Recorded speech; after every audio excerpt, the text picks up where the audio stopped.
தந்தை மைந்தர் தூய ஆவியருக்கே மாட்சி உண்டாவதாக. நாம் யாவரும் இணைந்து ஆண்டவரை போற்றி பாடுவோம்.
கர்த்தரை கெம்பீரமாய் பாடி நம்முடைய இரட்சணிய கண்மலையை சங்கீர்த்தனம் பண்ண கடவோம். வாருங்கள்.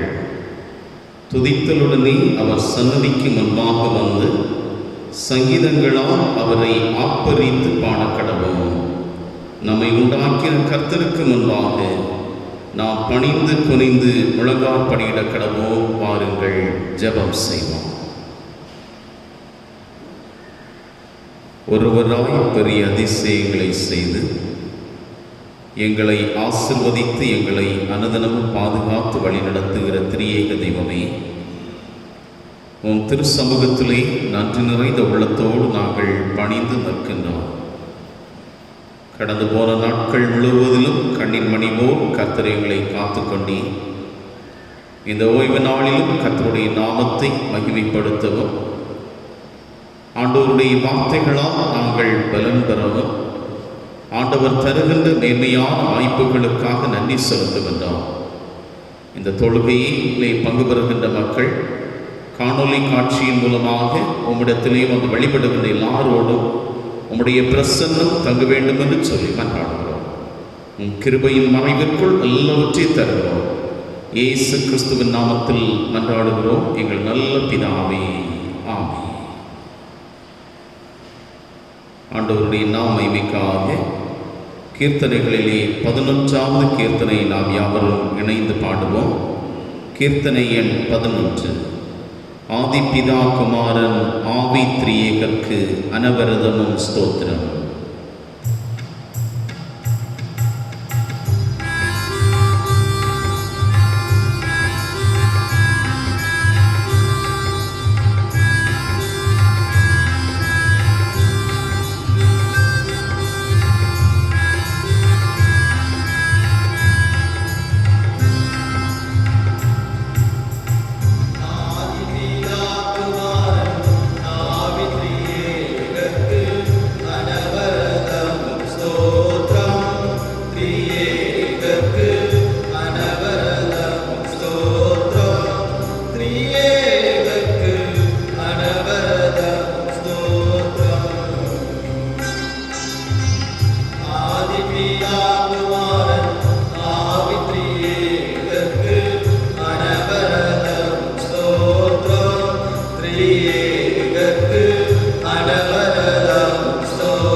Bye.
முறையாக வாசிக்கப்பட வேண்டியதான சங்கீதம் 85.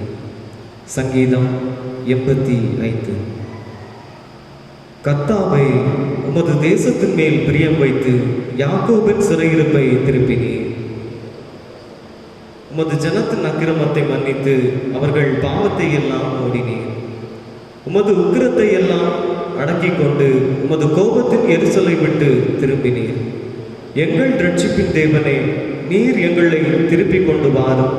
எங்கள் மேலுள்ள உமது கோபத்தை ஆறப்பட்டும். என்றைக்கும் எங்கள் மேல் கோபமாயிருப்பீரோ? தலைமுறை தலைமுறையாக உமது கோபத்தை நீடித்திருக்க பண்ணுவீரோ? உமது ஜனங்கள் உங்கள் மகிழ்ந்திருக்கும்படி நீர் எங்களை திரும்ப உயிர்ப்பிக்க மாட்டீரோ?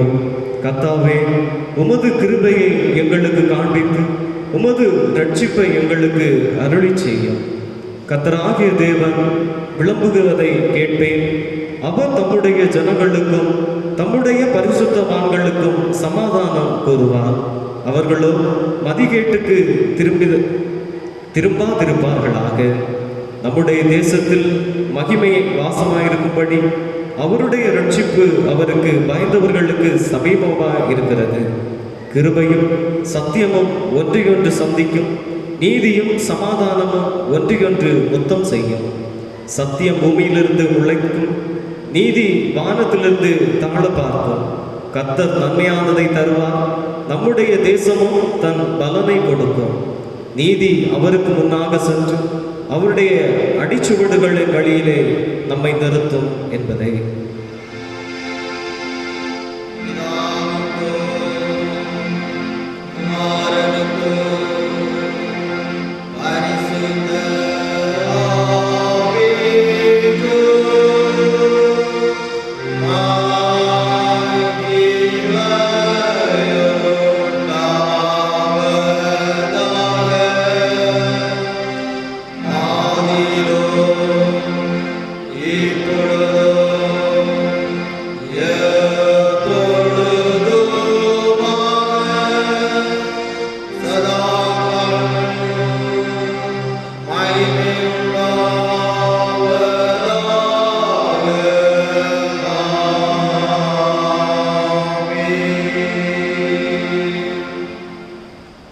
நீதிமான் தன் நீதியை விட்டு விலகி அநீதி செய்து துன்மார்க்கன் செய்கிற சகல அருவருப்புகளின் படியும் செய்கிறவன் செய்வானே ஆகில் அவன் பிழைப்பானான். அவன் செய்த எல்லா நீதிகளும் நினைக்கப்படுவதில்லை. அவன் செய்த தன் துரோகத்திலேயும் அவன் செய்த தன் பாவத்திலேயும் சாவான். பாவம் செய்கிறவன் எவனும் பாவத்துக்கு அடிமையாகிறான்.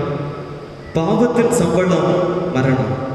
பாவத்துக்கு மரித்த நாம் இனி அதில் எப்படி பிழைப்போம்?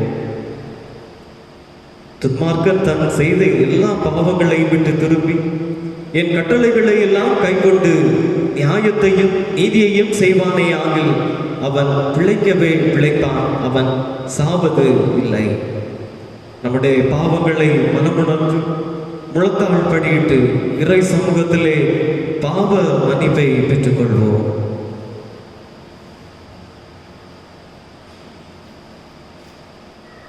பாவம் செய்கிறவன் எவனும் பாவத்துக்கு அடிமையாகிறான்.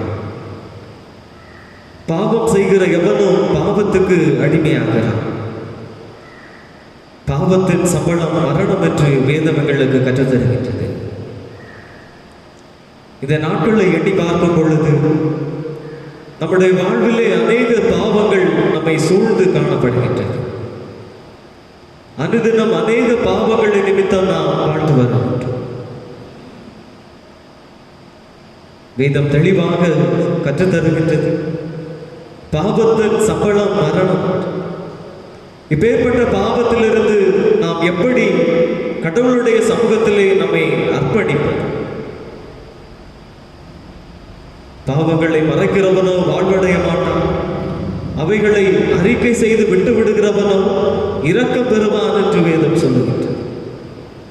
நம்முடைய பாவங்களை உணர்ந்து இறை சமூகத்திலே அனைத்து பாவங்களையும் ஒன்றிணைத்து மன்றாடும்.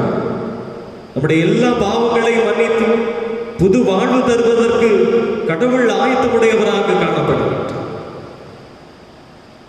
உன்னுடைய பாவம் ரத்தாம்பர சிவப்பா இருந்தால் பச்சை போல வெண்மையாக்குவேன் என்று இறை சமூகத்திலே நம்முடைய பாவங்களை அறிக்கை செய்வோம். இந்த நாட்களை எண்ணி பார்க்கும் பொழுது அநேக பாவங்களை நிமித்தம் அநேக வியாதிகள் அநேக காரியங்களும் நம்மை சூழ்ந்து நிற்கின்றன. அனைத்து பாவங்களை இறை சமூகத்திலே மன்னிப்பு பெற்றுக்கொள்வோம்.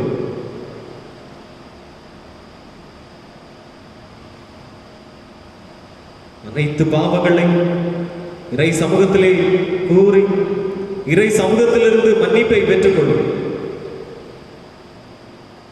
பாவத்தின் பலன் மரணம். உன்னுடைய கண் உனக்கு பாவத்தை கொடுக்குமையா, அந்த கண்ணை பிடுங்கி போடு என்று வேதாகமம் சொல்லுகின்றது.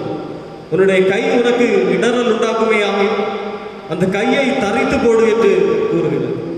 நீ குருடனாகவும் கை இல்லாதவனாகவும் நரகத்திலே இருப்பதை விட பரலோக ராஜ்யத்திலே மகிழ்ச்சியாக இருக்க முடியும் என்று கூறப்படுகின்றது.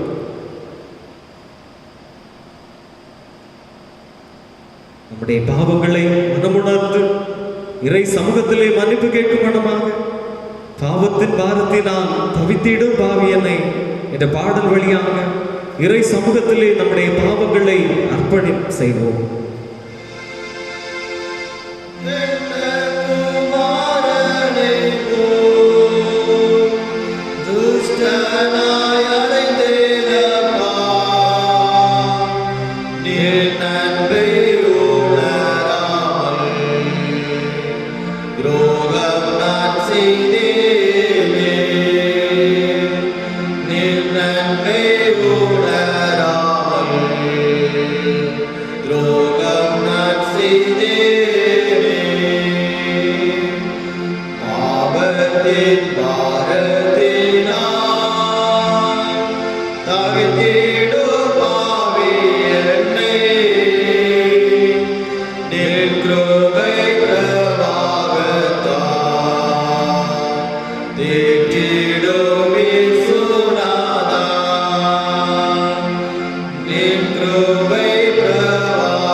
சர்வ வல்லமையும் மிகுந்த இரக்கமுள்ள ஆண்டவர் பாவ மன்னிப்பையும் ஜீவியத்தை சீர்படுத்துவதற்கான காலத்தையும் தூயாவியானுடைய கிருபையும் தேற்றரவையும் தந்தருடுவாராக.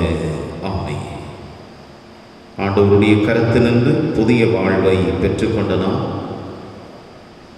ஆண்டவர் நம் வாழ்வில் செய்த எல்லா நன்மைகளுக்காக நாம் நன்றி பலிகளை ஏறெடுப்போம். கடந்து வந்த பாதைகளில் தீமைகள், அநீதிகள், நாசமோசங்கள், கர்த்தருடைய கிருபை நம்மை பாதுகாத்தது. ஆண்டவருக்கு நன்றி செலுத்துவோம். மரணத்தின் விளிம்பின் நிலைகளிலே வாழ்வின் போராட்டங்கள் அமைந்திருந்தாலும் கர்த்தருடைய கிருபை நம்மை ஒவ்வொரு நாளும் காத்து வழி நடத்துகின்றது. ஆண்டவருக்கு நன்றி செலுத்துவோம். ஆண்டவர் தந்திருக்கிற அழகிய குடும்பம், பெற்றோர், பிள்ளைகள், பேர குழந்தைகள், ஆண்டவர் தந்திருக்கிற அழகிய உறவு நிலைகளுக்காக நாம் நன்றி செலுத்துவோம். ஆண்டவர் நமக்கு தந்திருக்கிற இயற்கையின் எல்லா ஆசைகளுக்காக நாம் ஸ்தோத்திரங்களை ஏறெடுப்போம். கொரோனா நோய் தொற்றின் கால சூழலிலும் ஆண்டவர் இவ்வுலகில் தந்திருக்கிற மருத்துவர்கள், தாதியர்கள், தூய்மை பணியாளர்கள், அரசாங்கத்தின் பல நிலைகளிலே பணி செய்கின்ற பணிவிடையாளர்கள் எல்லாருக்காக நாம் ஆண்டவருடைய சமூகத்திலேயே நன்றி செலுத்துவோம். ஜீவன், சுகம், பலன் எல்லாவற்றை தந்த ஆண்டவருக்கு நாம் நன்றி செலுத்தும் வண்ணமாக ஜீவன், சுகம், பலன் யாவுக்கும் ஸ்தோத்திரம், தினம் தினம் அருள் நன்மைக்காகவும் ஸ்தோத்திரம் என்ற பாடலுடைய சரணங்களை இணைந்து பாடுவோம்.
கடந்து போன நாட்களில் கண்ணின் மணி போல் நம்மை பாதுகாத்த தெய்வம் தொடர்ந்து இந்த வாரம் முழுவதும் எதிர்நோக்கி இருக்கின்ற எல்லா நாட்களிலும் ஆண்டவருடைய கிருபை நம்மை தாங்க வேண்டும். அவருடைய திருக்கரத்தின் மறைவிற்குள் நம்மை அமைதியாக அர்ப்பணம் செய்வோம்.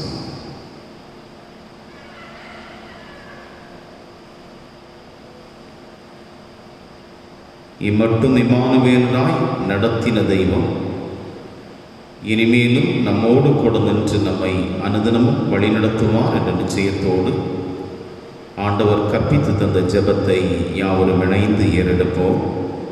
பரமண்டலங்களில் இருக்கிற எங்கள் பிதாவே, உம்முடைய நாமம் பரிசுத்தப்படுவதாக, உம்முடைய ராஜ்யம் வருவதாக, உம்முடைய சித்தம் பரமண்டலத்திலே செய்யப்படுகிறது போல பூமியிலேயும் செய்யப்படுவதாக. அன்றன்றுள்ள எங்கள் அப்பத்தை எங்களுக்கு இன்று தாரும். எங்களுக்கு விரோதமாய் குற்றம் செய்கிறவர்களுக்கு நாங்கள் மன்னிக்கிறது போல எங்கள் குற்றங்களை எங்களுக்கு மன்னியும். எங்களை சோதனைக்கு உட்பிரவேசிக்க பண்ணாமல் தீமையினின்று எங்களை ரட்சித்துக் கொள்ளும்.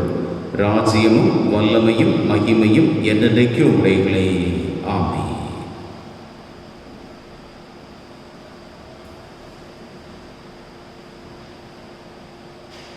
இந்த நாளில் வாசிக்கப்பட வேண்டியதான நற்செய்தி பகுதி லூக்கா 24ஆம் அதிகாரம் வசனங்கள் 36 முதல் 49 முடிய. லூக்கா 24ஆம் அதிகாரம் வசனங்கள் 36 முதல் 49 முடிய.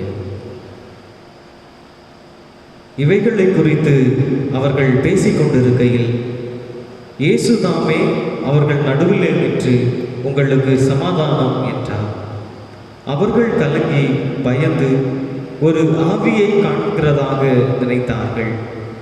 அவர் அவர்களை நோக்கி, நீங்கள் ஏன் கலங்குகிறீர்கள்? உங்கள் இருதயங்களில் சந்தேகங்கள் எழும்புகிறதென்ன? நான் தான் என்று அறியும்படி என் கைகளையும் என் கால்களையும் பாருங்கள். என்னை தொட்டு பாருங்கள். நீங்கள் காண்கிறபடி எனக்கு மாம்சமும் எலும்புகளும் உண்டாயிருக்கிறது போல ஒரு ஆவிக்கு இராது என்று சொல்லி தம்முடைய கைகளையும் கால்களையும் அவர்களுக்கு காண்பித்தார். ஆனாலும் சந்தோஷத்தினால் அவர்கள் இன்னும் விசுவாசியாமல் ஆச்சரியப்படுகையில், புசிக்கிறதற்கு ஏதாகிலும் இங்கே உண்டா என்று அவர்களிடத்தில் கேட்டார். அப்பொழுது பொரித்த மீன் கண்டத்தையும் தேன்கோட்டு துணிக்கையையும் அவருக்கு கொடுத்தார்கள். அவைகளை அவர் வாங்கி அவர்களுக்கு முன்பாக புசித்து அவர்களை நோக்கி, மோசேயின் நியாய பிரமாணத்திலும் தீர்க்கதரிசிகளின் ஆகமங்களிலும் சங்கீதங்களிலும் என்னை குறித்து எழுதியிருக்கிறவைகள் எல்லாம் நிறைவேற வேண்டியதென்று நான் உங்களோடு இருந்தபோதே உங்களுக்கு சொல்லி கொண்டு வந்த விசேஷங்கள் இவைகளை என்றார். அப்பொழுது வேத வாக்கியங்களை அறிந்து கொள்ளும்படி அவர்களுடைய மனதை அவர் திறந்து அவர்களை நோக்கி, எழுதியிருக்கிறபடி கிறிஸ்து பாடுபடவும் 3ஆம் நாளில் மரித்தோரிலிருந்து எழுந்திருக்கவும் வேண்டியதாக இருந்தது. அன்றியும் மனம் திரும்புதல், பாவ மன்னிப்பும் எருசலேம் தொடங்கி சகல தேசத்தாருக்கும் அவருடைய நாமத்தினாலே பிரசங்கிக்கப்படவும் வேண்டியது. நீங்கள் இவைகளுக்கு சாட்சிகளாய் இருக்கிறீர்கள். என் பிதா வாக்குத்தத்தம் பண்ணினதை இதோ நான் உங்களுக்கு அனுப்புகிறேன். நீங்களோ உன்னதத்திலிருந்து வரும் பலனால் தரிக்கப்படும் வரையிலும் எருசலேம் நகரத்தில் இருங்கள் என்றார் என்பதே.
உம்முடைய வார்த்தைகள் மூலமாக எங்களோடு கூட பேசுகின்ற எங்கள் நல்ல தெய்வமே, உம் திருவார்த்தைகளை நாங்கள் தியானிக்க முற்படுகின்றோம். அடியனை மறைத்து உம்முடைய மெல்லிய சத்தம் வெளிப்படட்டும். இயேசு கிறிஸ்துவின் நாமத்தில் ஜெபிக்கிறோம் எங்கள் நல்ல பிதாவே, ஆமென்.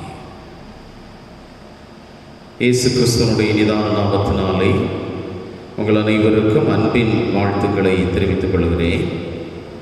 இந்த நாளிலும் லூக்கா 24ஆம் அதிகாரம் வசனங்கள் 36 முதல் 49 வரை உள்ள பகுதியிலே ஆண்டவராகிய இயேசு கிறிஸ்து சீடர்களுக்கு தரிசனமான அனுபவம், அவர்களுக்கு சமாதானம் என்று வாக்குரைத்த அந்த செய்தியும், சீடர்களோடு கூட அவர் உணவறிந்தன அனுபவமும் எடுத்துரைக்கப்படுகின்றது. இறுதியாக ஆண்டவர் அவர்களுக்கு அர்ப்பணியை குறித்த ஒரு சவால் கொடுத்த செய்தியும் 49ஆம் வசனத்திலும் 48ஆம் வசனத்திலும் உரைக்கப்படுகிறது. ஆண்டவருடைய நாமத்தை எல்லா ஜனங்களுக்கும் அறிவிக்க வேண்டும் என்ற கட்டளையின் செய்தியும் அங்கே எடுத்துரைக்கப்படுகின்றது. இந்த நாளின் மையப்பொருளாக கடவுளுடைய சமாதானத்தை உலகெங்கும் பறைசாற்றுகின்ற அருட்பணி என்ற பொருளிலே சுருக்கமாக திருமறையினூடாக நாம் சில காரியங்களை கற்றுக்கொள்ளலாம். அருட்பணி இல்லாத ஒரு திருச்சபை உயிரோட்டம் இல்லாத ஒரு திருச்சபையாக கருதப்படுகின்றது. அருட்பணி என்பது ஆண்டவருடைய நற்செய்தியை எங்கோ சென்று உரைப்பது மாத்திரமல்ல, அது நம்முடைய வாழ்வோடு கூட இணைய வேண்டிய ஒரு அனுபவம். அருட்பணி என்பது ஆண்டவருடைய திருப்பணியை, ஆண்டவருடைய வார்த்தையை ஒவ்வொரு விசுவாசியும் வாழ்விலே சுமந்து செல்ல வேண்டிய ஒரு கட்டளை என்பதை நாம் புரிந்து கொள்ள வேண்டும். 47ஆம் வசனத்திலே சொல்லப்படுகின்ற ஒரு செய்தி, அன்றியும் மனம் திரும்புதலும் பாவ மன்னிப்பும் எருசலேம் தொடங்கி சகல தேசத்தாருக்கும் அவருடைய நாமத்தினாலே பிரசங்கிக்கப்பட வேண்டியது, நீங்கள் இவைகளுக்கு சாட்சிகளாய் இருக்கிறீர்கள் என்று வலியுறுத்தப்படுகின்றது. அருட்பணி இந்திய தேசம் எங்கிலும் பல இடங்களிலும் பல நாடுகளிலும் நடைபெற்று வருகின்றது. திருச்சபை தோறும் அருட்பணியின் மையங்களாக இறை விசுவாசிகளுடைய வாழ்விலே ஆண்டவரை அறிகின்ற அறிவிலே, ஆண்டவரை பறைசாற்றுகின்ற பண்பிலே வளர்வதற்கு அருட்பணி உதவி செய்கின்றது. அருட்பணியின் தாக்கங்கள், அருட்பணியிலே வளர்ந்த நாம், அருட்பணியிலே ஆசிகளை அருட்பணியினூடாக பெற்றுக்கொண்ட நாம் ஆண்டவருடைய வார்த்தையை உரைப்பதும் சமாதானத்தின் செய்தியை பறைசாற்றுவதும் நம்மேல் விழுந்த ஒரு கடமை, பொறுப்பு என்பதை நாம் உணர்ந்து கொள்ள வேண்டும். ஒரு சுற்றுலா ஸ்தலம் ஒன்றிலே 2 கடைகள் இருந்தது. ஒரு கடை பாப்கார்ன் விற்கின்ற கடை, இன்னொரு கடை குளிர்பானம் விற்கின்ற ஒரு கடை. பாப்கார்ன் விற்கின்ற கடையிலே திடீரென்று திரளான கூட்டம் கூடி நின்றது. அனைவரும் ஓடி சென்று பாப்கார்னை பெற்றுக்கொண்டார்கள். அது முடிந்து சில மணி நேரங்களிலே அனைவரும் குளிர்பான கடையிலே கூடிவிட்டார்கள். இதை பார்த்து கொண்டிருந்த மனிதருக்கு மனதிலே கேள்வி எழும்பியது. குளிர்பான கடையிலே விற்பனை செய்கிற அந்த நபரிடத்திலே பேச்சு கொடுத்தார். கேட்டார், பாப்கார்ன் சாப்பிட்டு கொண்டிருந்த எல்லாரும் திடீரென்று உங்கள் கடையை வந்து மொய்க்கின்றார்களே, காரணம் என்னவென்ற போது அவர் சொன்னார், பாப்கார்னிலே அதிக உப்பின் சுவை இருக்கின்றது. அந்த உப்பின் சுவை தாகத்தை கொடுக்கின்றது. அந்த தாகத்தை தீர்க்கின்ற பணியை நாங்கள் இந்த ஜூஸ் கடையிலே நிறைவேற்றி வருகின்றோம் என்று சொல்லி குறிப்பிட்டார். இறைமக்களாகிய நாம் இந்த உலகிற்கு ஒப்பாக சுவை கொடுக்கின்றவர்களாக நற்செய்தியாம் ஆண்டவருடைய வார்த்தையை மக்கள் தேடி வருவதற்கும், நற்செய்தியாம் ஆண்டவருடைய வார்த்தையை மக்கள் நாடி வருவதற்கும் நாம் இந்த உலகிலே நம்முடைய அருட்பணியை நிறைவேற்ற வேண்டும். எல்லா விசுவாசிகளும் அருட்பணியாளர்கள். இந்த உலகம் அவர்களுடைய சுவிசேஷ களம் என்பதை நம்முடைய மனதிலே நாம் கொள்ள வேண்டும். அருட்பணி என்பது ஆண்டவருடைய வார்த்தையை உரைப்பதும் பறைசாற்றுவதும் மட்டுமன்று, ஆண்டவருடைய வார்த்தைக்காக வாழ்ந்து காட்டுகிற அனுபவம் நம்மிலே பெருக வேண்டும். முதலாவது நாம் கற்றுக்கொள்கின்ற ஒரு செய்தி, அருட்பணி என்பது அது பாடுகளின் நடுவிலே ஆண்டவருடைய வார்த்தையை உரைக்கின்ற ஒரு செய்தி. அருட்பணி என்பது பாடுகளின் நடுவிலே ஆண்டவருடைய வார்த்தையை உரைக்கின்ற ஒரு செய்தி. பாடுகளின் நடுவிலே ஆண்டவருடைய வார்த்தையை உரைக்கின்ற செய்தி என்று சொல்லுகின்ற போது, பாடுகளில் சிக்கிக் கொண்டிருக்கிற மக்கள், வேதனைகளில் அல்லுற்று கொண்டிருக்கிற மக்களுக்கு நம்பிக்கையின் செய்தியை எடுத்துரைக்க வேண்டிய ஒரு திருப்பணி தான் அருட்பணி. நம் வாழ்கின்ற கால சூழலை சிந்திக்கின்ற போது, கொரோனா நுண்கிருமியினுடைய தாக்கம் பெருகி இருக்கின்ற சூழல், ஊதியமின்றி உழைப்பின்றி நாம் இல்லங்களில் முடங்கி இருக்கின்றோம். நம்முடைய வாழ்வாதாரங்கள் எல்லாம் அசைக்கப்பட்டு பல நிலைகளில் பல நேரங்களில் கேள்விகளோடு இருக்கின்ற ஒரு சூழல். நம்முடைய நிகழ்காலமும் எதிர்காலமும் எப்படி அமையுமோ என்று அச்சத்தோடு இருக்கின்ற ஒரு சூழல். ஆண்டவர் தம்முடைய அருட்பணியை நிறைவேற்ற இவ்வுலகிற்கு வருகின்ற செய்தி ஏசாயா 53ஆம் அதிகாரத்தில் பாடுபடும் தாசனாக எடுத்துரைக்கப்படுகிறது. பாடுபடும் தாசனாக உரைக்கப்படுகின்ற செய்தியிலே சொல்லப்படுகின்ற ஒன்று, மெய்யாகவே அவர் நம்முடைய பாடுகளை ஏற்றுக்கொண்டு நம்முடைய துக்கங்களை சுமந்தார், நம்முடைய மீறுதல்கள் நிமித்தம் அவர் காயப்பட்டு நம்முடைய அக்கிரமங்கள் நிமித்தம் அவர் நொறுக்கப்பட்டார் என்ற செய்தி சொல்லப்படுகின்றது. அவர் பாடுபடுகின்ற மக்களுக்காக தம்முடைய உயிரை தந்தவர், பாடுபடுகின்றவர்களோடு கூட பாடுகளை ஏற்றுக்கொண்டவர், நம்முடைய பாடுகளில் பங்கேற்கின்றவர். அவர் இவ்வுலகில் வந்தபோது ஏற்பட்ட மிகப்பெரிய ஒரு மாற்றம். லூக்கா 4ஆம் அதிகாரம் 18ஆம் வசனத்திலே ஆண்டவருடைய திருப்பணியின் சாராம்சம் இங்கே சொல்லப்படுகின்றது. இருதயம் நொறுங்குண்டவர்களையும் நறுங்குண்டவர்களையும் ஆண்டவர் குணமாக்குகின்றார், விடுதலை அளிக்கின்றார். சிறைப்பட்டவர்களுக்கு விடுதலையை தருகின்றார், குருடருக்கு பார்வையை கொடுக்கின்றார், நொறுங்குண்டவர்களுக்கு விடுதலையை ஆண்டவர் தருகின்றார். இந்த விடுதலையின் திருப்பணியை ஆண்டவர் இவ்வுலகில் வந்தபோது அருட்பணியாக நிறைவேற்றினவர். நம்மையும் இந்த அருட்பணியை நிறைவேற்ற அழைக்கின்றார்.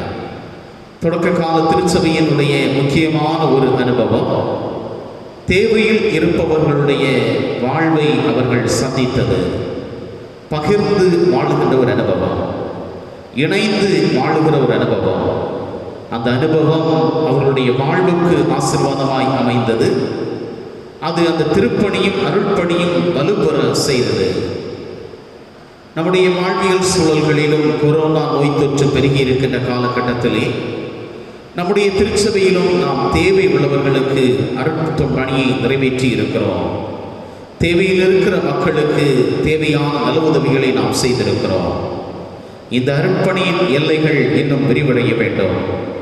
நற்செய்தியாம் ஆண்டவருடைய வார்த்தையை சுமந்து வாழுகின்ற இறை மக்களாகிய நாம் நம்முடைய வாழ்விலே அந்த நற்செய்தியை அனுதினமும் வாழ்விலே வெளிப்படுத்துகின்றவர்களாக, அந்த நற்செய்தி அனுதினமும் சுவைக்கின்றவர்களாக, ஆண்டவருடைய வார்த்தை எங்கும் உரைக்கின்ற கருவிகளாக நாம் மாற வேண்டும்.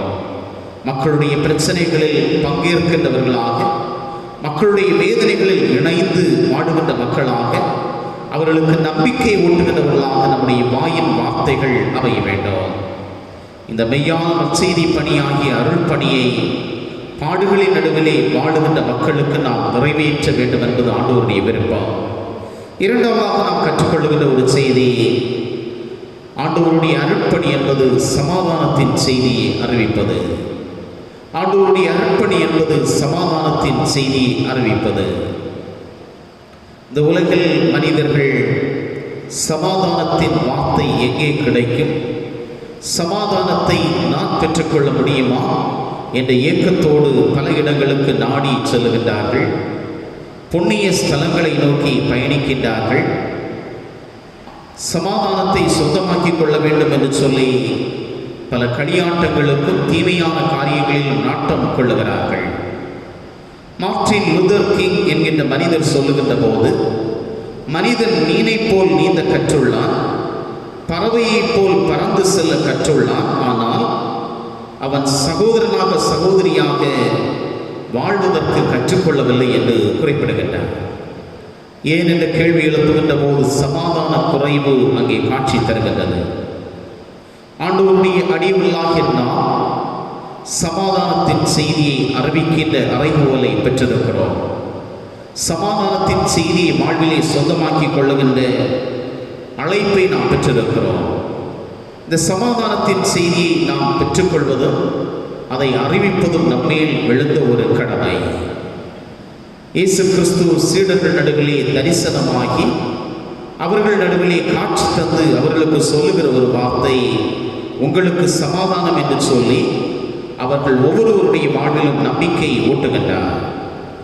லூக்கா 24ஆம் அதிகாரம் 36ஆம் வசனத்திலே சொல்லப்படுகின்றது, இயேசுதாமே அவர்கள் நடுவிலே நின்று உங்களுக்கு சமாதானம் என்றார்.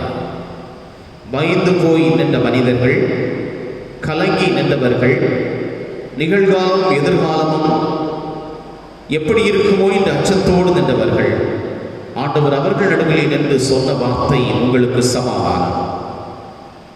நாமும் இந்த சமாதானத்தின் திருப்பணியை இந்த உலகிலே பறைசாற்ற வேண்டும் என்பது ஆண்டவருடைய விருப்பமாக இருக்கிறது. இந்த உலகின் சூழல்களை நாம் பார்க்கின்ற போது எரேமியா தீர்க்கனுடைய காலகட்டத்திலே, எசேக்கியேல் தீர்க்கனுடைய காலகட்டத்திலே அங்கே இந்த அனுபவம் சொல்லப்படுகிறது. சமாதானம் என்ற வார்த்தை இல்லாதிருந்தும் சமாதானம் சமாதானம் என்று சொல்லி மேல் பூச்சாக சமாதானத்தின் செய்தி அறிவித்தார்கள் என்று சொல்லப்படுகிறது. எரேமியா 6:14 சொல்லப்படுகிற போது சமாதானம் இல்லாதிருந்தும் சமாதானம் சமாதானம் என்று சொல்லி என் ஜனத்தின் காயங்களை மேற்பூச்சாய் பூசினார்கள். எனவே அந்த சமாதானத்தின் செய்தியை அறிவிக்க வேண்டிய பொறுப்பு நமக்கு இருக்கின்றது. எரேமியா 8ஆம் அதிகாரம் 15ஆம் வசனத்திலே சொல்லுகின்ற போது சமாதானத்துக்கு காத்திருந்தோம், பிரயோஜனம் இல்லை என்று குறிப்பிடப்படுகிறது. சமாதானத்தை தேடுகின்ற மக்களுக்கு இன்றும் நாம் மேற்பூச்சாக சமாதானத்தை அறிவிக்கின்ற மக்களாக இல்லாதபடி உள்ளார்ந்த ரீதியிலே அவருடைய வாழ்விலே சமாதானத்தின் செய்தியை அறிவிக்கின்ற கருவிகளாக நாம் மாற வேண்டும். வன்முறையின் உலகம், காயப்பட்ட உலகம், தீமைகளை சுமந்திருக்கின்ற உலகம், அநீதிகளை பெற்றிருக்கிற உலகத்தில் நாம் சமாதானத்தின் கருவிகளாக நாம் வாழ வேண்டும். எபிரேய பதத்தினுடைய பொருள் தெளிவாக சொல்லப்படுகிறது. இந்த சமாதானம் என்பது தனக்குத்தானே சமாதானம், ஆண்டவரோடு சமாதானம், படைப்புகளோடு சமாதானம், சக மனிதரோடு சமாதானம். ஆண்டவர் சமாதானத்தின் செய்தியாக உலகில் வந்தவர். நம்மையும் சமாதானத்தின் கருவிகளாக வாழ வேண்டும் என்கிற அறைகூவலை நமக்கு தருகிறார். வெறுப்புள்ள இடத்திலே ஆண்டவரே என்னை ஒரு அன்பின் கருவியாக வடிவமையும், மன வருத்தங்கள் உள்ள இடத்திலே என்னை ஒரு மன்னிப்பின் கருவியாக ஆண்டவரையே பயன்படுத்தும், சந்தேகம் உள்ள இடங்களில் ஒரு நம்பிக்கையின் கருவியாக என்னை பயன்படுத்தும், இருள் இருக்கின்ற இடத்திலே நான் ஒரு ஒளியாக ஒளி கொடுக்க என்னை பயன்படுத்தும், துன்பம் தருங்கியிருக்கின்ற இடங்களிலே மகிழ்ச்சியின் கருவியாக ஆண்டவரை என்னை பயன்படுத்தும் என்ற அர்ப்பண சிந்தை நம்மிலே வெளிப்பட வேண்டும். நம் வாழ்வின் சூழல்களில் கொரோனா நோயினுடைய தாக்கம் பெருகி இருக்கின்ற காலகட்டம், இவ்வுலக சூழலில் ஆண்டவருடைய அருட்பணியை நிறைவேற்றுகின்ற அழைப்பை பெற்றிருக்கிற நாம் பாடுகளில் பங்கேற்கின்ற மக்களாக, சமாதானத்தின் செய்தியை அறிவிக்கின்ற மக்களாக, அச்சத்தோடும் வேதனையோடும் நம்பிக்கையற்றிருக்கின்ற மக்களுடைய வாழ்விலே நம்பிக்கை ஒளி ஊட்டுகின்ற மக்களாக நம்முடைய வாழ்வின் திருப்பயணத்தை அமைத்துக் கொள்வோம். ஆண்டவர் இவ்வுலகில் அருட்பணியை நிறைவேற்றினவர், நம்மையும் அருட்பணி செய்ய அழைக்கின்றார். அவருடைய அருட்பணியை நாம் பொறுப்போடு கூட நிறைவேற்றுவோம். ஆண்டவர் தாமே நம்முடைய வாழ்வின் பயணங்களை ஆசீர்வதிப்பாராக. ஆமென்.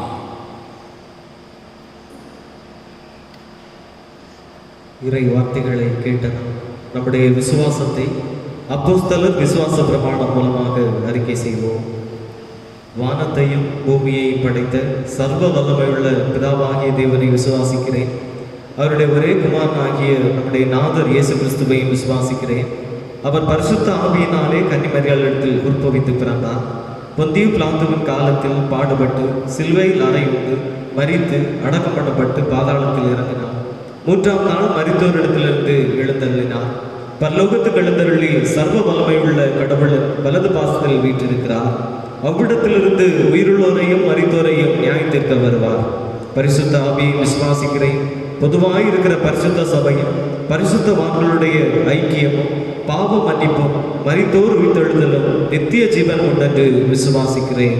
ஆமென்.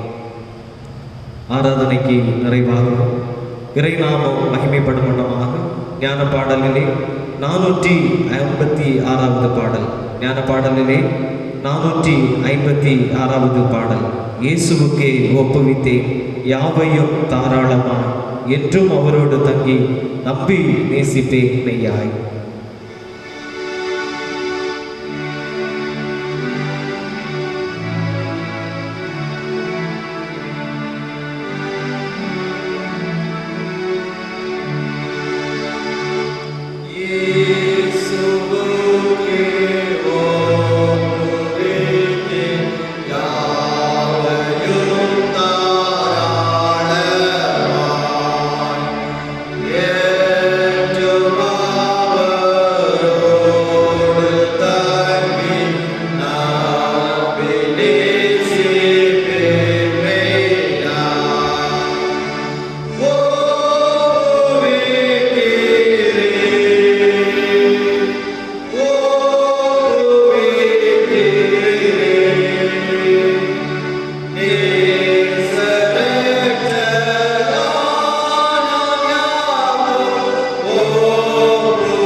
ஜெபம் செய்வோம். இயேசுவே, உம் திருக்கரங்களிலே எங்களை ஒப்புவிக்கின்றோம்.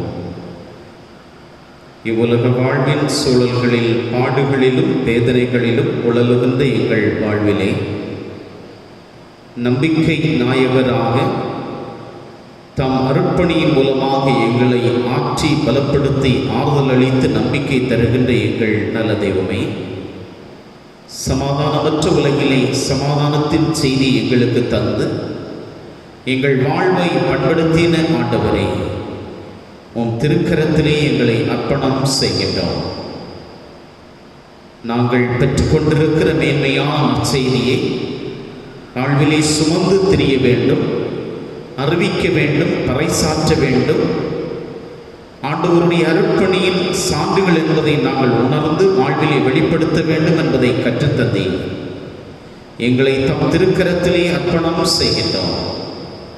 நாங்கள் வாழும் உலகியல் சூழல்களில் கொரோனா நோய் தொற்றின் அனுபவத்தில் வேதனையிலே உழலுகிற மக்களுக்காக ஜெபிக்கிறோம். ஆண்டவரே, எங்களுடைய தமிழக மாநிலம், அண்டை மாநிலங்கள், இந்திய தேசம், அகில உலக நாடுகள் எல்லாவற்றையும் தம் கரத்திலே தருகிறோம்.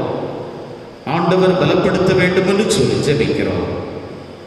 தம் காயப்பட்ட கரங்களினால் எங்களை குணமாக்குகிற தெய்வம் ஆண்டவர் தாமே இந்த நோயின் பாரங்கள் நிமித்தமாக வாடிக்கொண்டிருக்கிற ஒவ்வொரு மக்களையும் ஆண்டவர் பலப்படுத்த வேண்டும் என்று சொல்லி ஜெபிக்கிறோம். எங்கள் வாழ்வின் தேவைகளை ஆண்டவர் பொறுப்படுத்திக் கொள்ளும். நாங்களும் உன்னுடைய கிருபையினால் ஒவ்வொரு நாளும் காக்கப்பட வேடனுடைய கண்ணிக்கும் பாழான கொள்ளை நோய்க்கும் தப்புவிப்பேன் என்று சொன்ன ஆண்டவருடைய கரம் எங்களை தாங்க வேண்டும் என்று சொல்லி மன்றாடுகிறோம். ஆண்டவரே, எங்களுடைய தேசம், எங்களுடைய குடும்பங்கள், வாழ்வுக்குரியவைகள், உழைப்பின் மேன்மைகள் எல்லாவற்றையும் கர்த்தருடைய கரத்திலே தருகிறோம். நாங்கள் உழைப்புக்கு எல்லா நிலைகளிலும் உழைப்பதற்குரிய ஆற்றலையும் உழைப்புக்கேற்ற நல்ல ஊதியங்களையும் பெற்றுக்கொள்வதற்கும் ஆண்டவருடைய கரத்தினால் ஒவ்வொரு நாளும் போஷிக்கப்படுவதற்கும் பராமரிக்கப்படுவதற்கும் பாதுகாக்கப்படுவதற்கும் கர்த்தர் கிருபை புரிய வேண்டும் என்று சொல்லி ஜெபிக்கிறோம். எங்களை தம்முடைய திருக்கரத்தின் மறைவிற்குள் தருகிறோம். எங்கள் தேசத்திலே சேவை பணியிலே ஈடுபடுகின்ற மருத்துவர்கள், தாதியர்கள், தூய்மை பணியாளர்கள், காவல்துறையினர், பல நிலைகளிலே எல்லா நிலைகளிலும் உழைப்புகளை செய்கின்ற அரசாங்கத்தினுடைய அதிகாரிகள், எங்கள் தேசத்தை ஆளுகை செய்கின்றவர்கள் எல்லாரையும் கரத்திலே தருகிறோம். கர்த்தர் ஆசீர்வதித்து எங்களை வழிநடத்தும். தம்முடைய திருக்கரம் தாமே எங்களை தாங்கி வழிநடத்த வேண்டும் என்று இயேசு கிறிஸ்துவின் நாமத்தில் ஜெபிக்கிறோம் எங்கள் நல்ல பிதாவே, ஆமென்.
ஆண்டவர் உங்களுக்கு ஆசி வழங்கி உங்களை காப்பாராக. ஆண்டவர் தம் திருமுகத்தை உங்கள் மேல் ஒளிர செய்து உங்கள் மீது அருள் பொழிவாராக. ஆண்டவர் தம் திருமுகத்தை உங்கள் பக்கம் திருப்பி உங்களுக்கு அமைதி அருள்வாராக. தந்தை, மைந்தர், தூயாவியருமாகிய அனைத்து ஆற்றல் உள்ள கடவுளின் ஆசி உங்களுடனே இருந்து எப்பொழுதும் உங்களில் நிலைத்திருக்க கடவுது.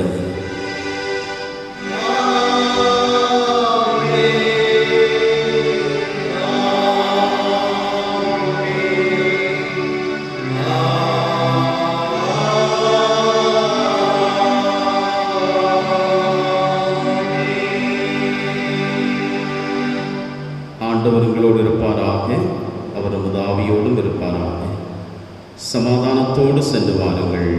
கர்த்தருடைய நாமத்தினாலே ஆமென்.